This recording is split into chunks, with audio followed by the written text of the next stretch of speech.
Oh, hello. Do you have a warrant to be here? Everyone has an opinion about Canadian federal politics. Oh, yeah. Pierre Poilievre is ruthlessly honest in this rousing speech to his caucus. Well, thank you very much, Don, for that wonderful introduction. And let me say how incredibly proud and even a little bit shocked I was that in the Liberal fortress of St. Paul's, the people voted for our common sense plan to axe the tax, build the homes, fix the budget, and stop the crime. Now, I want to start by reassuring all of you. I'm not going to force you to listen to the Rocky Balboa theme song today, as Justin Trudeau did in his caucus. Apparently, part of his strategy to survive the latest uprisings against his leadership was to force his caucus members to nod in agreement that he, in effect, is Rocky Balboa. Of course, in every time Justin Trudeau sees a movie, he thinks of himself as the star performer, right?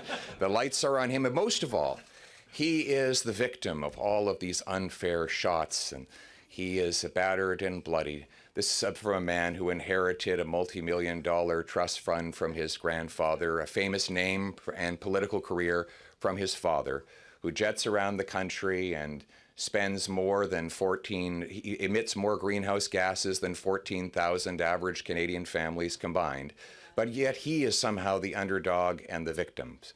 Well, my friends, I had a great summer traveling across this country and in 214 events in all regions across this vast and varied land. I ventured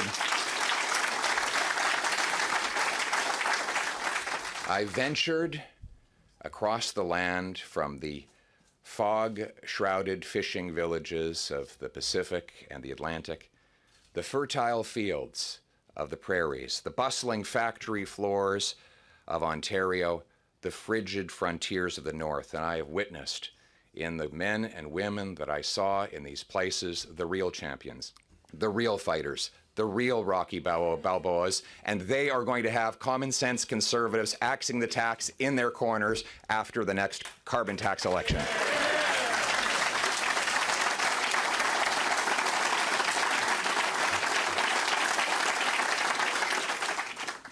They've taken a lot of hits, though, these extraordinary people.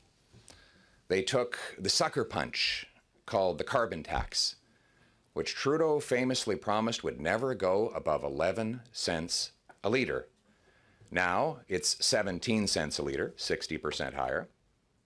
And he and the NDP Liberal government have voted to increase it over the next 5.5 years by 300% to 61 cents a litre. My friends, this is not just a question of affordability. Obviously, if the existing taxes forced 2 million people to go to a food bank and forced 25% of our kids to go to school hungry, obviously there would be mass hunger and malnutrition with a tax this high. This is not just about people living in the cold. Obviously, our seniors would have to turn the heat down to 14 or 13 degrees Celsius just to make it through the winter with a tax that high. Obviously, inflation would run rampant and people would not be able to leave their homes or drive anywhere. But this will shut down our entire economy. It would be a nuclear winter for our economy if we had the highest carbon tax in the world, which is what the NDP Liberals have voted to impose over the next 5.5 years. Think of the factories. How would they get their inputs when there are no trucks that can afford to pull in and drop them off? And how would they get their products to market when there's no trucks to drive in and pick them up? Those trucks will all leave to another place, maybe 75 kilometers away, where there is no carbon tax. All of our industries and our businesses would pour over the border into the United States to hire American workers, create American jobs, serve American farmers, all at Canadian expense. This crazy carbon tax obsession of Justin Trudeau and the NDP is an existential threat to our economy and our way of life.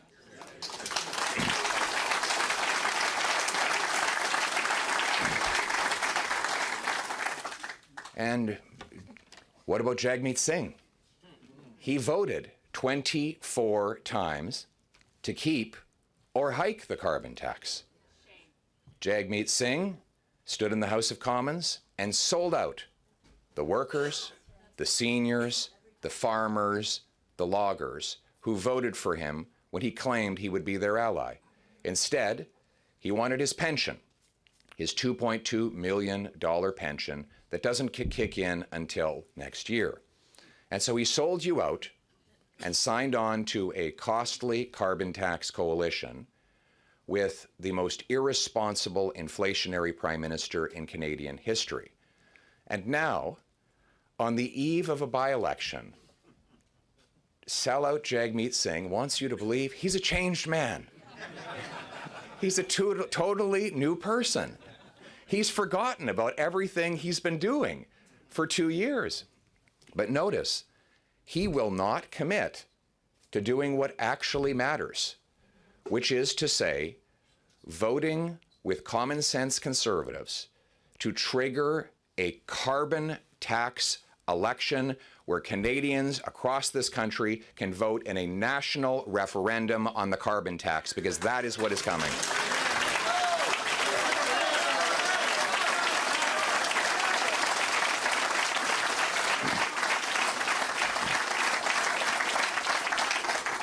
Jagmeet Singh has a message. Wait.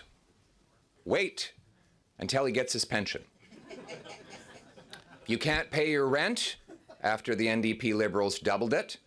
Wait 1 more year as your bank account drains and your overdraft grows.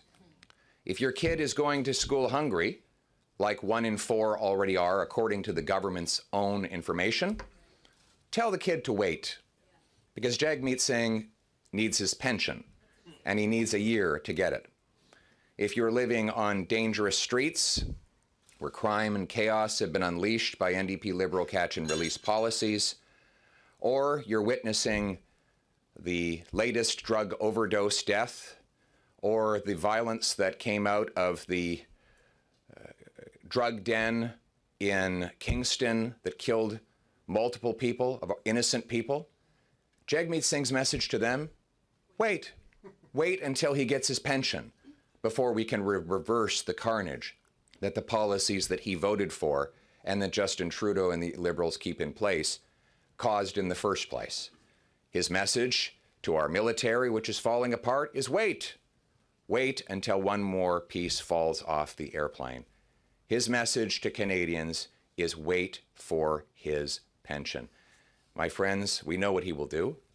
He will try to trick people in tomorrow's by-elections. But I have a prediction that if Jagmeet Singh gets the chance, he will reverse himself once again and sell out the people to vote in favor of this carbon tax coalition. Canadians cannot wait. They need to vote now for common sense conservatives, and Jagmeet Singh needs to vote with us to trigger a carbon tax election now.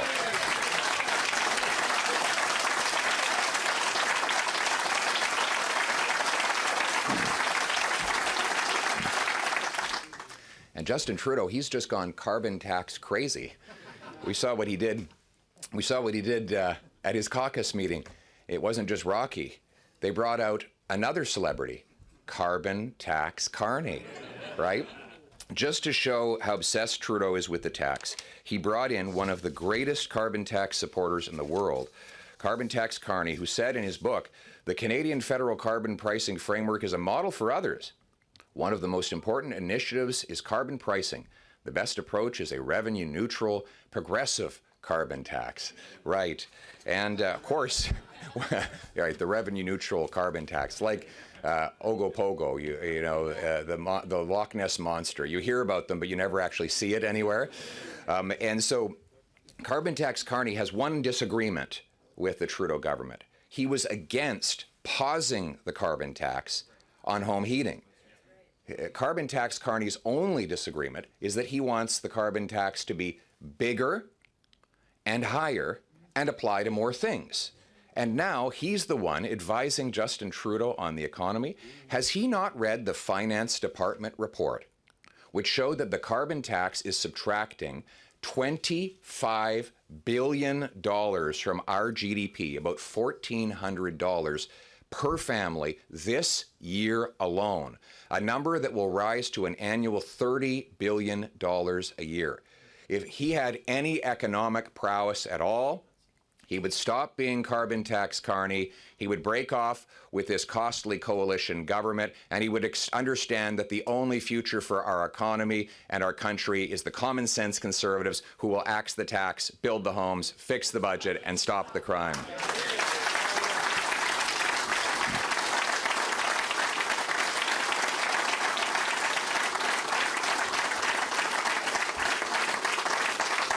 We will lower income tax to make hard work pay once again. We will fix the budget by capping spending, cutting bureaucracy and waste, getting rid of billions of dollars of needless consulting contracts.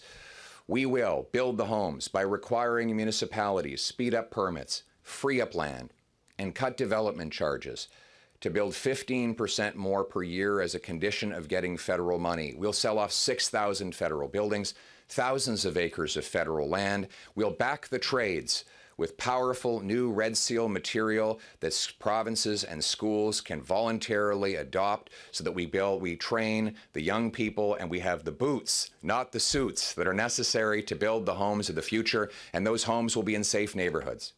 We will stop the crime. We will bring jail and not bail for repeat violent offenders.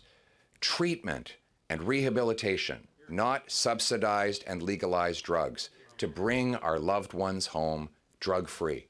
We'll secure our borders with powerful scanners to intercept drugs, guns, and stolen cars. We'll cut foreign aid to dictators, terrorists, and global bureaucracies and put that money back into our military so that our country can be kept strong and free. We'll restore the common sense consensus on immigration to ensure that our Canadian family is welcoming and growing, but can absorb the people who come here. Most of all, we will put people back in charge of their lives. A common sense government that allows hardworking people to earn powerful paychecks that buy affordable food, gas, and homes in safe neighborhoods. The courageous craftsmen, the resilient ranchers, the bold business owners, the dedicated dock owners and dock workers, the savvy small businesses, and single moms who fight every day for their kids. These are the real Rocky Balboas of Canada. These are the real fighters of our nation. And for once, they will have a government that is in their corner, and they will win the match, and we will bring home the country we love. Thank you very much. Let's bring it home. Thank you very much, everyone. It's time for a change in this country, my friends, a real change. Wiggle and squirm as you might, it is really hard to put lipstick on a pig. When I'm Prime Minister, I will keep my promises. WTF. Here. I know this place is where I am. No other place is better than no matter where I go. Please like and subscribe, get notified, share all those fun things. It's important to get notified. We do a lot of live stuff here. Now the question period is back. We are on. Like, subscribe, share, get notified. I'm Aaron, Canadian Looney, showing you the, not what to think, but videos that should get you thinking. We'll catch you next video. There's going to be very many coming up.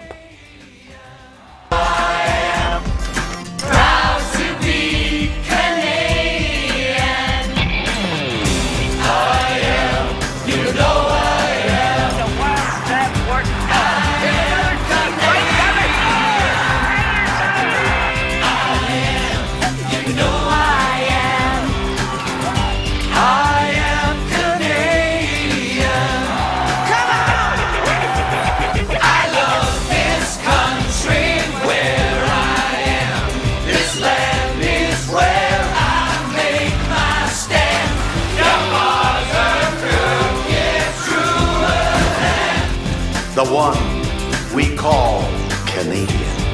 Canadians. Sing it!